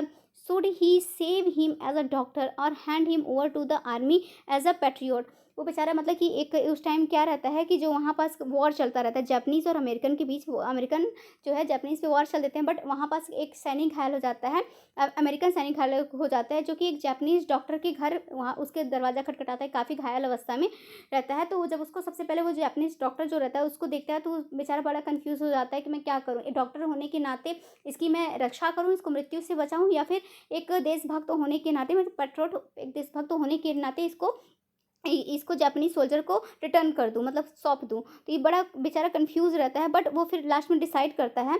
The story set during the second world war की story यहाँ पर set है। A Japanese doctor find an American POW at his door stay, he is an dilemma. तो doctor dilemma में बेचारा रहता है, सोच विचार में रहता है। डैट बीइंग अ डॉक्टर, कहता है कि अपने डॉक्टर का फर्ज निभाऊँ या फिर अपने देशभक्ति का फर्ज निभाऊँ। Should he save the wounded. फिर उसके बाद वो इतना डिसाइड करने के बाद कहता है कि नहीं, मैं डॉक्टर का फर्ज निभाऊंगा। एक मरता हुआ चाहे जो भी हमारा दुश्मन देश का ही है, हमारा शत्रु ही है, हमारा एनिमी है, जैसे कि आप चैप्टर ही देख सकते हैं, एनिमी हमारा एनिमी ही है, बट मैं उसको ऐसे मरता हुआ नहीं छोड़ सकता। मैं डॉक्टर होने के नाते उसकी जान बचाऊंगा, इंसानियत के नाते। तो वो बेचारा क्या डिसाइड करता है कि इसके मैं जान बचाऊंगा। Should he save the wounded man or being a Japanese. मतलब कहता है कि एक इंसान, एक जापानीज होने के नाते मैं क्या करूँगा, इसकी जान बचाऊंगा। Should he hand over the enemy to the army. कहता है जान बचाने के बाद मैं इसको क्या करूँगा, जो जापानीज आर्मी है उनको मैं हैंड ओवर कर दूंगा, बट वो बेचारा जान बचाता है। तो ये आई होप आपको समरी समझ में आ गई होगी। तो थोड़ा सा क्वेश्चन आंसर कर लेते हैं। Who has written the story the enemy, किसके द्वारा लिखा गया है? मैंने राइटर पहले ही मेंशन कर दिया था आपको कि पर्ल एस बक द्वारा द एनिमी चैप्टर आपका लिखा गया है। नेक्स्ट हमारा क्वेश्चन आता है, what is the central character of the story? कौन है? डॉक्टर सदाओ है, जो एक जापानीज कैरेक्टर यहाँ पर दिखाया गया है। डॉक्टर सदाओ का दिखाया गया, जो बेचारे की बहुत ही डिलेमा में रहते हैं कि इसकी हेल्प किया जाए या ना किया जाए। नेक्स्ट हमारा क्वेश्चन आता है, आप लोग कमेंट करके बताइएगा कि जो डॉक्टर सदाओ हैं वो सही करते हैं या गलत करते हैं ना। आप लोग कमेंट नहीं करते हैं, गंदी बात है। कमेंट करके बताना चाहिए कि आपको पढ़ाने का तरीका अच्छा लग रहा है, नहीं अच्छा लग रहा है, स्टोरी का कौन सा पार्ट आपको अच्छा लगा, क्या नहीं अच्छा लगा। तो हमारा क्वेश्चन आता है, which country does doctor Sadao belong to? तो कौन से कंट्री से डॉक्टर सदाओ बिलोंग करते थे? तो मैंने आपको बताया कि बेचारे जापानीज थे, तो वो जापान से बिलोंग करते थे। नेक्स्ट हमारा क्वेश्चन आता है, what is the name of his wife? उनकी वाइफ का, जो डॉक्टर सदाओ थे उनकी वाइफ का क्या नेम था? हैना उनके वाइफ का नेम था। जो कि मतलब जब बेचारे डिसाइड करते हैं कि मैं इस पेशेंट को, जो सैनिक है मतलब अमेरिकन जो सैनिक, उसकी हेल्प करूंगा, तो उसकी उसकी वाइफ जो है उसका साथ नहीं देती, वो वहाँ से गुस्सा होकर चली जाती हैं, है ना। इसलिए इनकी वाइफ का भी नेम इंपॉर्टेंट हो जाता है। नेक्स्ट हमारा क्वेश्चन आता है, वेयर हैड सदाओ मीट हैना? तो कहाँ हैना से वो मिलता है? कहाँ मिलता है friend? In the USA at a professor's house. Professor USA में वो कहाँ प्रोफेसर के हाउस में मिलता है। Where was doctor Sadao house? और डॉक्टर सदाओ का घर कहाँ था फ्रेंड? जापानीज कोस्ट पे उसका घर था। नेक्स्ट हमारा क्वेश्चन आता है, what did doctor Sadao and his wife see one day? वो क्या देखते हैं बेचारे वो दोनों, जब गेट ओपन करते हैं तो क्या देखते हैं सामने? एन अमेरिकन सोल्जर को काफ़ी मतलब चोट लगी अवस्था में, काफ़ी उसको काफ़ी वोंडेड रहता है वो, काफ़ी ज़्यादा मतलब उसको चोट वगैरह लगी रहती है, काफ़ी ख़राब अवस्था में ये दोनों हस्बैंड वाइफ उसको देखते हैं। नेक्स्ट हमारा क्वेश्चन आता है, what is the name of Japanese general? Japanese general जो रहता है उसका नेम क्या है? तो ताकिमा, ये देखिए इंपॉर्टेंट कैरेक्टर हो जाता है आपके एग्जाम पॉइंट ऑफ व्यू से, कि जो वहाँ का जापानीज जनरल रहता है उसका नेम क्या रहता है। नेक्स्ट हमारा क्वेश्चन आता है, how many servants doctor Sadao have at his house? बेचारे जब उसका डिसाइड करते हैं तो वो समझ जाते हैं कि मैंने एक भगौड़े की हेल्प कर रही हूँ, मैं उसकी मदद कर रहा हूँ, मतलब एक एनिमी की मैं हेल्प कर रहा हूँ, तो जो बाद में जो मुझे पता चलेगा तो मुझे जेल हो जाएगी। इनको ये सब सारा यकीन हो जाता है। तो हालांकि चैप्टर में नहीं बताया गया, बट इनको लगता है कि मैं एक एनिमी की हेल्प कर रहा है, इसकी वजह से देशद्रोही का किताब तो मुझे मिल ही जाएगा। तो इसकी वजह से सारे जो सर्वेंट रहते हैं वो भी छोड़ के चले जाते हैं, इनकी वाइफ भी गुस्सा होकर नाराज होकर चली जाती हैं। तो यही पूछा गया है कि how many servants does doctor Sadao have at his house? उनके हाउस में कितने सर्वेंट रहते थे? 2 रहते थे, जो कि इनका साथ नहीं देते हैं। वो कहते हैं नहीं, मैं एक एनिमी को साथ नहीं दूंगा आपको सही करने में। नेक्स्ट हमारा क्वेश्चन आता है, how many children does he have? तो कितने चिल्ड्रन मिस्टर सदाओ के रहते हैं? 2 बच्चे रहते हैं इनके। नेक्स्ट हमारा क्वेश्चन आता है, हु वाज अमेरिकन सोल्जर? तो अमेरिकन सोल्जर के यहाँ पास नाम बताया गया है, तो प्रिजनर ऑफ वॉर यहाँ पास नेम नहीं बताया गया। चलिए ठीक है, उसको नेम यहाँ पास प्रिजनर ऑफ वॉर से पूरे चैप्टर में उसको बुलाया गया है। नेक्स्ट हमारा क्वेश्चन है, what was the name of the made? उसकी जो मेड है उसका क्या नेम रहता है? मिस्टर सदाओ के यूमी नेम रहता है। तो नेक्स्ट हमारा क्वेश्चन आता है, what was written on the white soldiers caps? वो सोल्जर रहता है, वाइट सोल्जर कैप रहता है, उसके कैप पे क्या लिखा रहता है? यूएस नेवी लिखा रहता है। वो तभी तो जानता है कि ये अमेरिकन सोल्जर हैं। वो जब यूएस नेवी वहाँ पास देखता है तो जान जाता है कि ये तो हमारे शत्रु, इनके साथ तो हमारा वॉर चल रहा है। बेचारा परेशान हो जाता है कि मैं हेल्प करूँ कि ना करूँ। नेक्स्ट हमारा क्वेश्चन आता है, who had said this word? मतलब ये वर्ड कौन कहता है? The kindest thing would be to put him back into the sea. तो कौन ये वर्ड कौन बुलाता है? उसकी वाइफ है ना बुलाती है। नेक्स्ट क्वेश्चन आता है, where was the red scars on the American soldiers? Red scars जो अमेरिकन सोल्जर रहते हैं वो कहाँ पास लिए रहते हैं? On his neck. वो अपने नेक पे वो अमेरिकन सोल्जर्स जो रहते हैं रेड स्कार्स लिए रहते हैं। नेक्स्ट हमारा क्वेश्चन आता है, when was the story the enemy set? मतलब कब की ये स्टोरी सेट है जो बताया गया है? तो मैंने आपको बताया कि वर्ल्ड वॉर सेकंड की ये स्टोरी है। 1939 से लेकर 1945 तक हमारा सेकंड वॉर चला था ना, तभी की ये स्टोरी है। नेक्स्ट हमारा क्वेश्चन है, यहाँ पास मेंशन है अमेरिका सोल्जर का। भाई मैं क्या, नाम तो उसका मेंशन था बट यहाँ पास नहीं है। What is the name of the American soldier? तो उसका नेम क्या था फ्रेंड? टॉम था। नेक्स्ट हमारा क्वेश्चन आता है, what had said this word? मतलब who had said this word? What नहीं लिखा है, हु लिखा है, सॉरी। तो who had said this word? तो किसके द्वारा ये वर्ड कहा जाता है? If all the Japanese were like you there would not have been a war. तो ये तो पढ़ के ही आपको लग रहा होगा कि कौन कहेगा ये बेचारा वो अमेरिकन सोल्जर ही कहेगा। जब उसकी जान बचाई जाएगी ना तो वो बेचारा कहता है कि क्या काश सारे जापानीज आपके जैसे ही होते तो ये जो वॉर चल रहा है ये होता ही नहीं। तो ये टॉम का है। Who did the operation of American soldier? तो कौन ऑपरेशन करता है? जो अमेरिकन सोल्जर रहता है उसके ऑपरेशन कौन करता रहता है? तो डॉक्टर सदाओ करते रहते हैं। तो यहाँ पास आपके इस चैप्टर का भी एंड होता है फ्रेंड। जितने इंपॉर्टेंट क्वेश्चन थे मैंने सारे ही ऐड कर लिए थे। नेक्स्ट आपका चैप्टर आता है on the face of it by Susan Hill. Susan Hill के द्वारा ये लिखा गया है on the face of it. ये बहुत ही पिटीफुल स्टोरी है। इसमें एक बच्चे की कहानी दिखाया है जिसका पूरा एक तरफ का चेहरा खराब रहता है, और एक बूढ़े व्यक्ति की कहानी दिखाई है जिसका एक पैर नकली रहता है, लास्ट में उसकी डेथ भी हो जाती है। तो इस थोड़ा सा शॉर्ट समरी हम लोग देख लेते हैं। The story is about a teenage boy dairy. Derry की पूरी स्टोरी है। इसका प्रोटोगोनिस्ट कौन है फ्रेंड? डेरी है। Who has a burnt face, जिसका आधा चेहरा पूरा जला रहता है, एंड मिस्टर लैम, और एक वो जो बूढ़ा व्यक्ति रहता है वो मिस्टर लैम रहते हैं, who is disabled old man with an artificial leg made of tin, जिससे वो उनका लेग किससे बना रहता है फ्रेंड? टीन से बना रहता है, जो कि एक आर्टिफिशियल लेग रहता है। तो मिस्टर लैम की कहानी दिखाई गई है और डेरी की दिखाई गई, बट इसका प्रोटोगोनिस्ट आपको जो माना जाएगा वो डेरी को ही माना जाएगा, जो टीन इसका वो लड़का था उसको ही माना जाएगा।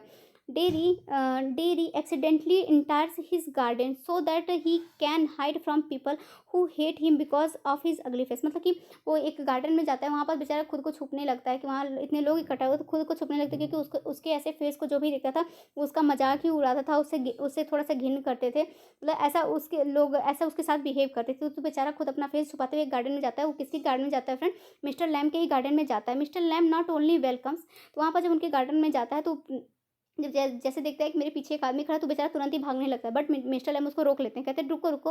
तो उसको बहुत अच्छे से उसका वेलकम वगैरह करते हैं, फिर ये दोनों आपस में बातचीत करते हैं, फिर ये दोनों फ्रेंड भी बन जाते हैं। Mister Lamb not only welcomes him in his garden but also encourage him to lead a normal life living behind his past. वो कहते हैं कि अपने पास्ट को छोड़ के जो तुम्हारे साथ होना था हो गया, अब तुम अपनी लाइफ को नॉर्मल वे में जीना सीखो। एक इनकरेज, मतलब उसको बहुत ज़्यादा इनकरेज करते हैं मिस्टर लैम। वो कहते हैं, फिर बताते हैं कि मेरा भी एक पैर देख रहे हो टीन का है, जो कि एक आर्टिफिशियल लेग है। तो वो बताते हैं, फिर वो प्रॉमिस करवाते हैं। वो जब वो बताता है कि मैं यहाँ पास आया हूँ अपनी माँ को बिना बताए, तो इस चीज़ पे थोड़ी सी बहस भी हो जाती है उन लोगों की, दोनों की।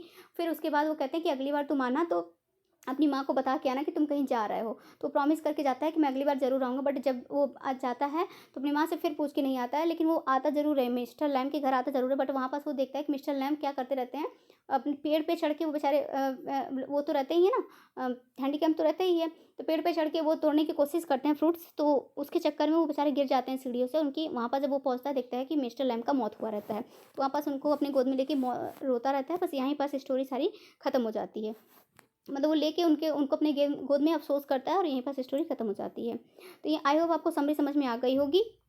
तो who has written the story on the face of it, किसके द्वारा लिखा गया है फ्रेंड? सुसैन हिल के द्वारा लिखा गया है। नेक्स्ट हमारा क्वेश्चन आता है, who is the owner of orchid of apples. Orchid of apples जो रहते हैं उसके ओनर कौन रहते हैं? मिस्टर लैम्ब रहते हैं ना। तो एप्पल्स को ही वो पेड़ पे सीढ़ियों से चढ़ के उसको तोड़ते हैं, जिसकी वजह से उनका एक्सीडेंट हो जाता है, उनकी वहीं पास ऑन द स्पॉट मौत हो जाती है। तो नेक्स्ट हमारा क्वेश्चन आता है, who has got the burn face, किसका फेस बर्न था, जला हुआ? तो डेरी का था, जिसकी वजह से बेचारा बहुत ही ज़्यादा असहमत फील करता है, किसी के सामने नहीं जाता है। नेक्स्ट हमारा क्वेश्चन आता है, who has got the tin leg, किसका लेग जो टीन का बना रहता है? मिस्टर लैम का रहता है। ये मैंने आपको बताया, ये सब सिंपल क्वेश्चन है। Where had mister Lamb blown off his leg in the war, मतलब वॉर में वो कहाँ पास अपना अपना लेग गवा देते हैं, तो इन द वॉर में वो अपना लेग खो देते हैं। नेक्स्ट हमारा क्वेश्चन आता है, what do the children call mister Lamb, जो चिल्ड्रेन थे वो मिस्टर लैम को क्या बुलाते हैं? लमे लैम। लमे लैम, जो छोटे छोटे बच्चे नहीं रहते तो उनको देखते थे उनका एक पैर ऐसे बना है, तो जैसे कि वो लोग मजाक मजाक में क्या बोलते थे, लमे लैम उनको बुलाते थे। नेक्स्ट हमारा क्वेश्चन है, how does dairy get his burn face, वो डेरी कैसे, जो डेरी रहता है वो कैरेक्टर, बच्चे का कैरेक्टर दिखा है, वो कैसे उसका चेहरा जलता है? तो थ्रू एसिड के द्वारा उसका चेहरा जल जाता है। नेक्स्ट हमारा क्वेश्चन पूछा है, what is the age of Derry, Derry की एज कितनी रहती है? 14 ईयर्स, 14 साल का वो बच्चा रहता है मात्र, जिसका लोग दुनिया वाले इतना मजाक उड़ाते हैं क्योंकि उसका जला फेस रहता है। नेक्स्ट हमारा क्वेश्चन आता है, who dies at the end of the story, कौन स्टोरी के एंड में किसकी मृत्यु हो जाती है? तो मिस्टर लैम की हो जाती है, मैंने आपको बता ही दिया, आप देख रहे होंगे सब कुछ, आपको बहुत ईजी लग रहा होगा। Do Derry and mister Lamb become friends later, तो मैंने हाँ बताया कि वो लोग बात करते करते काफ़ी अच्छे फ्रेंड हो जाते हैं। To whom does Derry go to tell what he has decided, मतलब वो सोचता है कि मैं वहाँ पास जाने से पहले किसको बताऊँगा, अपनी माँ से पूछ कर जाऊँगा। तो वो डिसाइड करता है कि माँ किससे पूछना था, मतलब किसको बताना था, यहाँ पास तो टेल गया, किसको बताना था? मदर को। नेक्स्ट हमारा क्वेश्चन आता है, how does mister Lamb die, तो कैसे इनकी मौत होती है? फॉलिंग फ्रॉम द लेडर, सीढ़ियों से गिर के, वाइल प्लकिंग एप्पल, जब एप्पल को तोड़ रहे थे तभी उस सीढ़ियों से वो गिर जाते हैं, उसी के दौरान उनकी मौत हो जाती है। नेक्स्ट हमारा क्वेश्चन आता है, who sings according to mister Lamb, कौन गाना गाता है मिस्टर लैम के अकॉर्डिंग? बीज। वो कहते हैं कि जो यहाँ पास जो बीज रहती है वो गाना गाती हैं, उनके मतलब कि वो काफ़ी, मतलब कि उनके उनके भी कोई फ्रेंड नहीं रहते, तो इस कहती हैं कि मैं उनका गाना सुनना पसंद करता हूँ। नेक्स्ट हमारा क्वेश्चन आता है, what does mister Lamb do to kill his time. मतलब कि अपने टाइम को ख़त्म करने के लिए, किल यहाँ पास है मतलब अपने टाइम को स्पेंड करने के लिए वो क्या करते हैं। Sit in the sun reads book, मतलब सन के सामने बैठते हैं या फिर बुक्स को पढ़ते हैं, तो इस प्रकार से अपना टाइम जो है व्यतीत करते हैं। तो आई होप आपको क्लियर हुआ होगा। नेक्स्ट हमारा क्वेश्चन आता है, what story does mister Lamb tell Derry to show the effect of love. तो कौन सी स्टोरी वो बताते हैं, किस चीज़ की स्टोरी बताते हैं जिससे कि वो डेरी रहे, उसको इंकरेज करने के लिए कौन सी स्टोरी बताते हैं। तो ब्यूटी एंड द बीस्ट की स्टोरी, ये मूवी आप लोग देखे होंगे। ब्यूटी एंड द बीस्ट की स्टोरी बताते हैं कि कितना वो मतलब घिनौना था, फिर भी वो जो राजकुमारी थी उससे प्रेम करती थी, उसकी वजह से वो लास्ट में राजकुमार सही भी हो जाता है। तो ये ब्यूटी एंड द बीस्ट की स्टोरी उस बच्चे को सुनाते हैं, डेरी को लैम सुनाते हैं। नेक्स्ट हमारा क्वेश्चन आता है, what do people do with dairy. जो वहाँ के पीपल थे तो वो डेरी के साथ क्या करते थे, दे हेट हिम, उसके फेस की वजह से उसको पसंद नहीं करते थे, नापसंद करते थे। तो फ्रेंड यहाँ पास हमारा चैप्टर 7 भी खत्म हो गया, चैप्टर 8 की बारी है। थोड़ी सी शॉर्ट समरी देख लेते हैं। चैप्टर 8 आपका memories of childhood. Memories of childhood को फ्रेंड 2 पार्ट में लिखा गया है। पहला पार्ट है the cutting of my long hairs. तो फर्स्ट पार्ट को हम लोग यहाँ पास कंप्लीट कर लेते हैं, देन हम सेकंड पार्ट को कवर करेंगे ना। आपके उसमें सिलेबस में मेंशन है मेमोरीज ऑफ चाइल्डहुड, बट इसका 2 पार्ट को ही इसके आगे दे दिया गया है। The cutting of my long hair ये फर्स्ट पार्ट है। तो चलिए इसकी समरी, थोड़ी सी शॉर्ट समरी देख लेते हैं। The cutting of my long hair is a story that showcases the discrimination faced by the Indian in the Western world. इसमें दिखाया जाता है कि कैसे एक मतलब कि एक छोटी सी बच्ची को एक इस ऐसे स्कूल में डाला जाता है जहाँ पास वहाँ पास सब कुछ क्या वेस्टर्न ही सब कुछ, वहाँ पास वेस्टर्न कपड़े पहनो, वेस्टर्न ड्रेसिंग लो, तुम्हारे बाल छोटे कट कर दिए जाएंगे, मतलब तुम्हें पूरा कैसा लुक दिया जाएगा, एक वेस्टर्न लुक दिया जाएगा, मतलब इंडियन लड़की को एक वेस्टर्न लुक दिया जाएगा। तो ये पूरी स्टोरी ऐसे बेस है, लेकिन इसमें की जो लड़की है, जो इंडियन गर्ल है, वो अपना बाल नहीं कटवाना चाहती है, बट उसका लास्ट में बाल कट जाता है। बेचारी बहुत कोशिश करती है, बेड वेड के नीचे छुपती है, बट उसका बाल लास्ट में कट ही जाता है। तो यही पूरी स्टोरी है the cutting of my long है, मतलब उसके बेचारे लंबी बाल रहते हैं, बट उसको क्या अंग्रेज बनाने के चक्कर में लोग उसके बाल काट देते हैं, मतलब उसका एडमिशन उसकी माँ ऐसी जगह पे कराती है। This is story that showcases the discrimination faced by the Indians in the western world. The story describes how an Indian girl was forced to wear western dresses and cut her hair by her school authority. School authority के द्वारा, मतलब कि story बताती है किस प्रकार से उसके लॉन्ग हेयर को काट दिया जाता है in order to make her look like an American student, मतलब कि जैसे कि वो एक अमेरिकन स्टूडेंट के रूप में ऐसे दिखे, इसलिए उसके लॉन्ग हेयर को काट दिया जाता है, उसके एक कैसा लुक दिया जाता है, एक अमेरिकन स्टूडेंट का लुक दिया जाता है। तो हमारा फर्स्ट क्वेश्चन है इस चैप्टर से, एनहांस वर्ड फॉर बामा हैड। तो क्या रहता है फ्रेंड, उसका लड़की का नाम आप यहाँ देख लीजिए, एनहांस रहता है, एनहांस वर्ड्स फॉर बामा हैड। तो इसका राइट आंसर है डीप इंप्रेशन ऑन हर। तो डीप इंप्रेशन वो इसका राइट आंसर क्या है, deep impression on her. Next हमारा क्वेश्चन आता है, Bahamas brother was asked by the landlords main. क्या पूछता है, इसलिए पूछता है। तो इसका राइट आंसर है हिज नेम एंड स्ट्रीट। क्या पूछता है, हिज नेम एंड स्ट्रीट पूछता है उसका भाई। नेक्स्ट हमारा क्वेश्चन आता है, he use to get his books from. कहाँ से वो पाती है, he use to get his books from, कहाँ से। तो इसका राइट आंसर है फ्रॉम अ लाइब्रेरी। लाइब्रेरी के द्वारा वो अपने जैसे मतलब बुक्स वगैरह पाती है। नेक्स्ट हमारा क्वेश्चन आता है, the author on the learning about the practice of untouchability watch. तो जो ऑथर है कहाँ से वो ये अनटचेबिलिटी की प्रैक्टिस कहाँ से लर्न करती हैं, कहाँ से बताइए। इसका राइट आंसर है टेरिबली सैड, है ना, टेरिबली सैड। ये किस चीज़ का है, just a second friend. Question number 5 है, ऑन रीचिंग होम, जब वो घर पे पहुंचती है, Bama narrate the incidents to her. तो बामा जो रहती है, इसका सॉरी कि ये कैरेक्टर जो मेन लड़की है वो बामा है, मुझे याद नहीं आ रहा था। तो जो बामा है वो ये अपने जो इंसिडेंट्स है उसके बारे में किसको बताती है, तो अपने भाई को बताती है ना। तो किसको बताती है, वो एल्डर ब्रदर को बताती है। सारी स्टोरी वहाँ की जो दुख भरी रहती है वो सारी अपने भाई को बताती है कि किस प्रकार से उसके सारे बाल काट दिए गए हैं।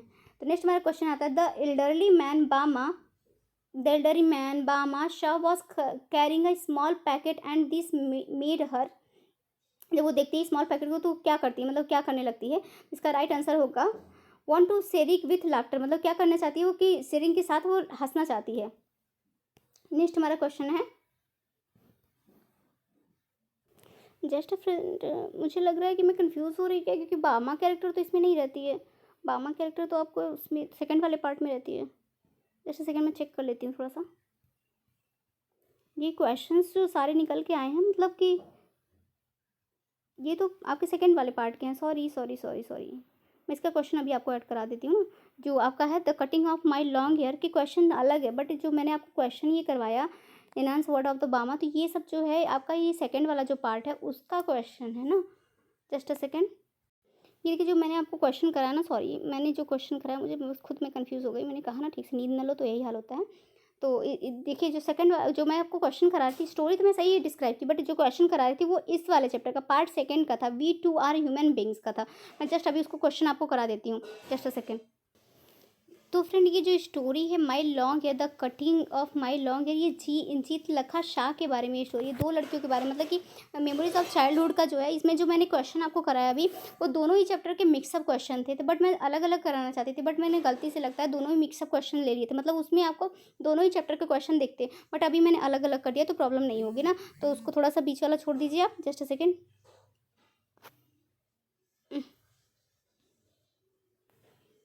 कभी कभी जल्दबाजी में बहुत ज़्यादा गलत हो जाता है। मीन्स आपका पेपर सामने आ गया, बहुत था कि मैं आपके लिए एक ऑब्जेक्टिव टाइप के भी क्वेश्चंस का पीडीएफ बना रही थी, तो सब चीज़ में थोड़ी सी कन्फ्यूजन हो गई, सॉरी सॉरी। तो देखिए इस वाले चैप्टर का तो मैंने आपको बता दिया ना कि जीत जीत क्या नेम है, मैं ही तो भूल जाती हूँ। हाँ, जीत कला शाह, ये जो हमारी राइटर हैं जीत कला शाह के बारे में एक दो लड़कियों के बारे में। पहली बात तो ये स्टोरी मैंने आपको ये तो बताया ही ना। मेमोरीज ऑफ चाइल्डहुड में आपको दो स्टोरी देखने को मिलेगी, दो छोटी बच्चों की कहानी है। एक पहला जो कहानी है the cutting of my long hair, ये जीत कला शाह के बारे में बताया गया है कि वो कैसे एक बोर्डिंग स्कूल में जाती है, वहाँ पास उनको खाने का तरीका, डाइनिंग टेबल का और सब कुछ, मतलब उनके सब कुछ सिखाया जाता है। सारे स्कूल में बैठने का मैनर सिखाया जाता है, मतलब बिल्कुल ही सब कुछ अच्छे से सिखाया जाता है वहाँ पर उनके। और उनको एक प्रकार से एक अमेरिकन मतलब कि एक अमेरिकन लुक, उनका लुक कैसा दिया जाता है, एक अमेरिकन लुक दिया जाता है। उनके हेयर को कट कर दिया जाता है। देखिए पहली स्टोरी ये है, और दूसरी स्टोरी जो है वो बामा के बारे में है ना। वो एक बच्ची रहती है अनटचेबल, मतलब छोटे कास्ट की रहती है वो। मतलब वो ऐसे तो बहुत ही ज़्यादा फ्रैंक रहती है, स्कूल से आती है, खेलते कूदते स्कूल से आती है, बट वो फील करती है कि जो उसके अंदर है अपने भाई से शेयर करती है, अपने भाई से स्टोरी शेयर करती है कि जो अनटचेबिलिटी की जो फीलिंग रहती है वो अपने भाई से शेयर करती है। फिर इस मतलब दोनों ही लड़कियों की कहानी इस तरीके से दिखाया गया। तो मैंने आपको जो पहली स्टोरी बताई थी the cutting of my long hair की, वो केवल जीत लेखा शाह के बारे में ही था। तो फ्रेंड इसके इंपॉर्टेंट क्वेश्चन हम लोग कर लेते हैं सबसे पहले, तो फिर उसके बाद बामा वाली स्टोरी हम करेंगे। तो फर्स्ट क्वेश्चन है, व्हाट डज जीत कला Shah remember about her first day in the land of apples. जो लैंड ऑफ एप्पल्स रहता है तो वहाँ पास जो जीत कला शाह रहती है वो क्या वो रिमेंबर करती हैं। तो इसका राइट आंसर है it was a bitter cold. वो कहती हैं कि वो जो डे था वो एक बिटर कोल्ड था। The snow still covered the ground, जो स्नो था पूरे ग्राउंड को कवर कर लिया था। The tree were bare, the tree थे वो बेयर हो गए थे। A large bell rang to for breakfast, एक ऐसी बहुत ही मतलब तेज़ ध्वनि की एक बेल रिंग करती है जिससे हम लोगों को पता चले कि हाँ ब्रेकफास्ट का टाइम हो गया है। It's loud metallic sound crash through the belfry overhead and penetrated into their sensitive ears, मतलब कि ऐसा वो साउंड था जैसे क्या लग रहा था कि जैसे बच्चों के सेंसिटिव ईयर्स को क्या करे ओवरहेड कर दे, मतलब कि बहुत ही ज़्यादा क्रैश्ड कर दे। तो आई होप आप समझ पा रहे होंगे। तो ये उनका वहाँ का फर्स्ट डे का वो था। नेक्स्ट हमारा क्वेश्चन आता है, how did Zitkala Sa react to the various sound that came when the large bell rang for breakfast. तो जब वो बेल बजती थी तो वो कैसा साउंड रिएक्ट करता था, उसकी वजह से जो जीत कला शाह वो क्या रिएक्ट करती थी। तो इसका right answer the annoying clatter of shoes on bare floors, मतलब कि जैसे ही बेल बजती थी ब्रेकफास्ट के सारे बच्चे तेज़ी से दौड़ते थे तो उनके जो शूज़ का जो आवाज़ आता था चटर चटर वो उनको सुनाई देता था। On bare floors disturb the peace, मतलब कि उनके पीस को, उनको शांति को, जब जैसे ही बच्चे दौड़ने लगते थे उनके पीस को क्या कर देता था, भंग कर देता था। There was a constant class of harsh noises and in undercurrent of many voices murmuring in अननॉलेज tongue. All these sounds made a beldam within which she was securely tied, जिसकी वजह से क्या बिल्कुल टाइट फील करती थी। हर spirit आज का दिन सही नहीं है मेरा। Her spirit tore itself in struggling for its lost freedom. तो मतलब वो सब चीज़ से क्या उनका स्पिरिट लगता था, उनकी आत्मा लगती थी क्या कर रही है, वो स्ट्रगल कर रही है कि उनका अपनी पूरी फ्रीडम को खो चुकी है। हर एक चीज़ में वो बांध देता है कि ब्रेकफास्ट पे तुम ऐसे बैठो, जैसे ही बेल बजे तुम वहाँ पास पहुँचो, क्लास में ऐसे बैठो।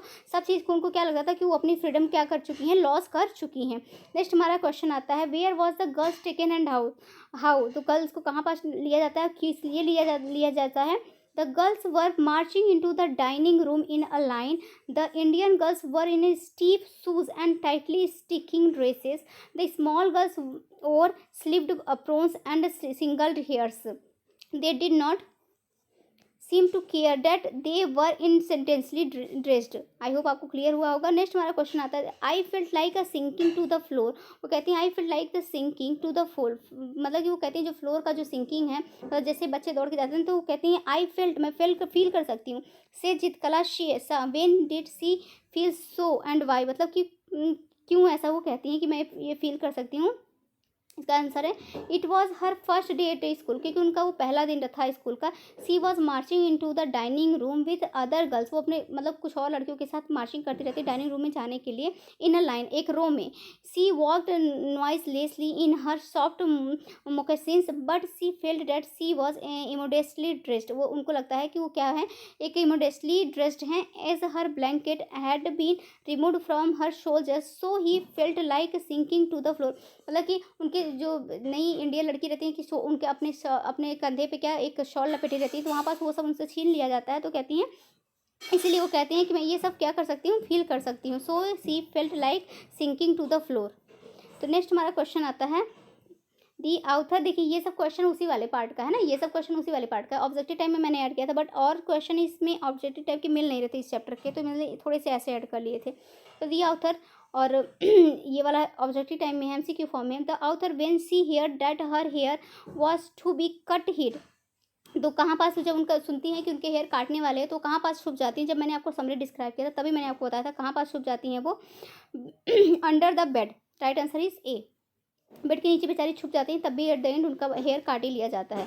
नेक्स्ट हमारा क्वेश्चन आता है singled hair was own by, तो उनकी माँ कहती हैं कि जो जो जिनके कम हेयर रहते हैं वो किसके द्वारा ओन किए जाते हैं, किसके द्वारा किए जाते हैं फ्रेंड, कावर्ड्स के द्वारा. मतलब जो कावर्ड्स रहते हैं, जो डरपोक रहते हैं, वो उनके हेयर काट लिए जाते हैं. तो उनकी माँ ये चीज़ सिखाती है, इसलिए वो बेचारी क्या कहती हैं कि मुझे बाल नहीं कटवाना है, वो भागती रहती हैं. वो कहती है मैं कावर्ड नहीं हूँ. नेक्स्ट हमारा क्वेश्चन आता है the author mother had taught her that the hair of following people were singled by the enemy. इसका बताइए इसका राइट आंसर क्या होगा. तो इसका राइट आंसर होगा अनस्किल्ड वैरियर्स. जो अनस्किल्ड वैरियर्स रहते हैं उनके हेयर ऐसे रहते हैं. नेक्स्ट हमारा आई होप यहाँ पास ये दोनों ही चैप्टर बड़े कन्फ्यूजिंग तो नहीं था, थोड़ा सा पीडीएफ एडिट करने में प्रॉब्लम हो गई थी, इसलिए थोड़ा कन्फ्यूजिंग हो गया. तो नेक्स्ट हमारा चैप्टर आता है मेमोरीज ऑफ चाइल्डहुड का, ये पार्ट सेकंड है. We too are human beings. तो इस वाले स्टोरी में फ्रेंड इस वाले स्टोरी में बामा की स्टोरी दिखाई जाती है, जो छोटी बच्ची है बामा, उसकी स्टोरी दिखाई जाती है ना. तो आई होप आप कंफ्यूज नहीं होंगे. तो फर्स्ट चैप्टर में उस लड़की की स्टोरी दिखाई जाती है, सेकंड में बामा की. तो थोड़ी सी शॉर्ट समरी हम लोग देख लेते हैं. The lesson describe the story of a fun loving little girl. एक लड़की बच्ची छोटी बच्ची के बारे में बताया जाता है जो कि क्या रहती है, बहुत ही मतलब फनी रहती है, लविंग रहती है और छोटी बच्ची रहती है. She loves to observe every bit of thing happening. वो कहती है हर सेकंड को क्या करती है, ऑब्जर्व करती है और उसको क्या इंजॉय करती है. Happening in and around her street, जो उसके मतलब कि स्ट्रीट स्कूल साथ में जितना भी सब कुछ उसके रास्ता में पड़ता है वो सब चीज़ को इंजॉय करते हुए चलती है. मतलब वो बहुत ही ज़्यादा लविंग गर्ल रहती है. But one day she while noticing an incident comes to know about the reality of the social evil. But एक दिन उसके साथ कुछ ऐसा इंसिडेंट होता है कि उसको जो सोशल इविल है, जो समाज का ये बुराई है कि अनटचेबल का, तो ये चीज़ उसको फील होता है कि ऐसा लोग उसके साथ करते हैं. In our country that is practice of untouchability. तो अनटचेबिलिटी की फीलिंग उसके अंदर थोड़ी सी जागृत हो जाती है. उसको लगता है कि जो लोग हैं मेरे साथ अनटचेबिलिटी की भावना रखते हैं. The story is written by Bama who is one of the characters in this story. ये स्टोरी जो है फ्रेंड लिखी भी गई है बामा के द्वारा ही, जो बच्ची रहती है उसके द्वारा ही लिखी गई है. और जो कि इस स्टोरी की क्या है, एक कैरेक्टर भी है. She is a little cheerful girl who loves to observe thing taking place in her state. She says thought it takes only 10 minutes to reach home from her school but she takes about 30 minutes to reach her home to from the school. वो कहती है कि हमें school से पहुँचने में, school से घर पहुँचने में हालांकि बस 10 मिनट का ही रास्ता लगता है, बट उस 10 मिनट के रास्ते में हम स्टेज से जाते हुए इतनी चीज़ों को देखते हैं, इतनी चीज़ों को एंजॉय करते हैं कि हमें घर पहुंचने में कितना समय लग जाता है, पूरा आधा घंटा 30 मिनट का टाइम लग जाता है. तो क्या क्या चीज़ें डिस्क्राइब करते हैं ये चीज़ आपको क्वेश्चन आंसर के माध्यम से पता चल जाएगा, क्योंकि समरी पूरा ऐड करती तो वीडियो लंबी हो जाती. वैसे भी वीडियो लंबी ही हो गई है थोड़ा सा. तो फर्स्ट हमारा क्वेश्चन है इस चैप्टर से, एनंस वर्ड्स फॉर बामा हैड। तो जो एनंस रहती है उसका क्या रहता है, बामा के लिए वर्ड क्या रहता है। अब यहाँ पास इसका आंसर है डीप इंप्रेशन ऑन हर, मतलब डीप इंप्रेशन ऑन हर रहता है। नेक्स्ट हमारा क्वेश्चन है Bahamas brother was asked by the landlords main. तो क्या किस लिए बामा का जो ब्रदर रहता है वो किस लिए लैंडलॉर्ड से जो मेन रहते हैं वो किस लिए क्या पूछता है उनसे, क्या पूछता है friend, his name and street पूछता है कि कहता है लैंडलॉर्ड से कि कहाँ आपका नेम क्या है और आपका स्ट्रीट कहाँ पर है। तो नेक्स्ट हमारा क्वेश्चन आता है he use to get his books from. तो वो अपना बुक्स कहाँ से पाती थी, बामा अपने बुक्स कहाँ से पाती थी फ्रेंड, तो फ्रॉम अ लाइब्रेरी, उस अपने बुक्स कहाँ से पाती थी, लाइब्रेरी के द्वारा ही पाती थी। नेक्स्ट हमारा क्वेश्चन है the author are learning about the practice of untouchability was. तो अनटचेबिलिटी वो मतलब कहाँ से वो लर्न करती है, इसका कहाँ से लर्न करती है, टेरेबली सैड, मतलब प्रैक्टिस उसको क्या क्या फील कराता है, टेरेबली सैड फील कराता है, मतलब थोड़ा सा असहाय फील कराता है या फिर थोड़ा सा डरावना। तो नेक्स्ट हमारा क्वेश्चन आता है on reaching home Bama narrated the incidents to her. तो जो मतलब कि जब बामा ये सब देखती है, अनटचेबिलिटी की भावना जब उसके अंदर जागृत हो जाती है, तो यही क्वेश्चन पूछा है कि वो घर पे जाती है तो किससे वो अपने इंसिडेंट के बारे में किससे शेयर करती है। तो उसका कोई नहीं रहता, उसका केवल एक भाई रहता है जो कि अपने भाई से शेयर करती है। यहाँ पास मैंने ये वाला क्वेश्चन आपको करवाया था तो मुझे कन्फ्यूजन क्रिएट हुआ था कि यार ये तो क्वेश्चन बामा वाले चैप्टर का है, तो अपने भाई से वो इंसिडेंट शेयर करती है। नेक्स्ट हमारा क्वेश्चन आता है the elderly man Bama, just a second, the elderly man Bama saw was carrying small packet and this made her. जो स्मॉल पैकेट वो कैरी करती है अपने साथ, तो वो उसके द्वारा उसको क्या मिलता है बताइए, वो क्या किस हिसाब से उसको कैरी करती है। तो want to shake with laughter, वो कहती है क्या करती है, श्रिंक करती है, उसको लाफ्टर के साथ श्रिंक करती है। नेक्स्ट हमारा क्वेश्चन आता है which tree had it's fruit occasionally blown down by the wind. मतलब विंड कौन से ट्री रहता है जिसका हवा के द्वारा, विंड के द्वारा जो उसका वो फ्रूट्स रहता है फिर कभी कभी क्या रहता है, ब्लोन डाउन हो जाता है, गिर जाता है। तो कौन से ट्री की इसमें बात की गई है फ्रेंड, इस वाले चैप्टर में एलमंड ट्री की बात की गई है ना, कि हवा के द्वारा कभी कभी इसके जो फ्रूट्स रहते हैं वो गिर जाते हैं। नेक्स्ट हमारा क्वेश्चन आता है the author enlists numerous thing that pulled her to.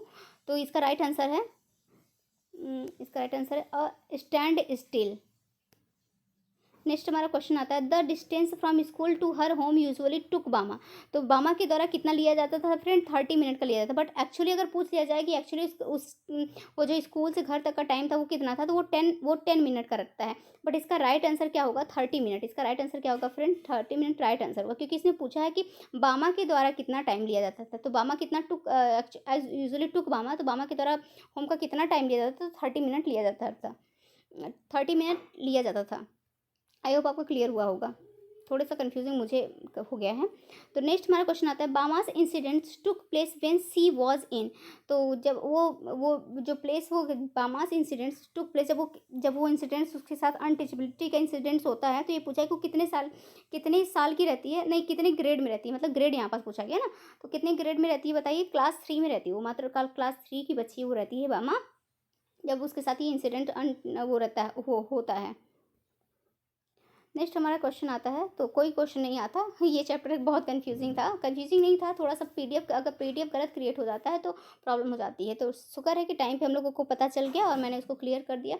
I hope आपको विंस्टास बुक के भी सारे चैप्टर अच्छे से क्लियर हुआ होंगे और सारी समरी भी आपको अच्छे से समझ में आ गई होगी। और नहीं समझ में आएगी तो क्वेश्चन आंसर के माध्यम से तो आपको आ ही गई होगी ना फ्रेंड, और थोड़ी सी गलती हो गई तो उसके लिए सॉरी। तो फिर मिलते हैं नेक्स्ट वीडियो में। कल देखिए मैं आपके लिए एक एमसीक्यू लेकर आऊँगी, इंपॉर्टेंट एमसीक्यू लेकर आऊँगी, जिसमें कि आपके जितने भी 11th 12th के जितने भी चैप्टर हैं उसमें सारे इंपॉर्टेंट एमसीक्यू मैं ऐड कर लूँगी। वो आपका एक लास्ट रिवीजन हो जाएगा एग्ज़ाम के लिए। बाकी आपका तो परसों से तो एग्ज़ाम ही है ना। तो चलिए फिर मिलते हैं नेक्स्ट वीडियो में। परसों से क्या है, मतलब ये वीडियो, फिर मिलते हैं नेक्स्ट वीडियो में। Thank you so much, bye bye. अगर वीडियो पसंद आई, थोड़ी सी भी इन्फॉर्मेटिव लगी हो तो आप तो सोच रहे होंगे मैम लास्ट में गलत कर दी, ऐसा मत सोचिए, सही तो कर दी ना। तो अगर पसंद आई हो तो प्लीज़ लाइक कर दीजिएगा, अपने दोस्तों तक भी शेयर करिएगा, और चैनल पे पहली बार है तो सब्सक्राइब भी कर लीजिएगा, क्योंकि कभी कभी गलती सबसे हो जाती है, इंसान ही है, इंसान से गलती हो जाती है ना। तो थैंक यू सो मच, मिलते हैं नेक्स्ट वीडियो में। Thank you so much, bye bye. Please channel को सब्सक्राइब कर लीजिएगा। Thank you, bye bye.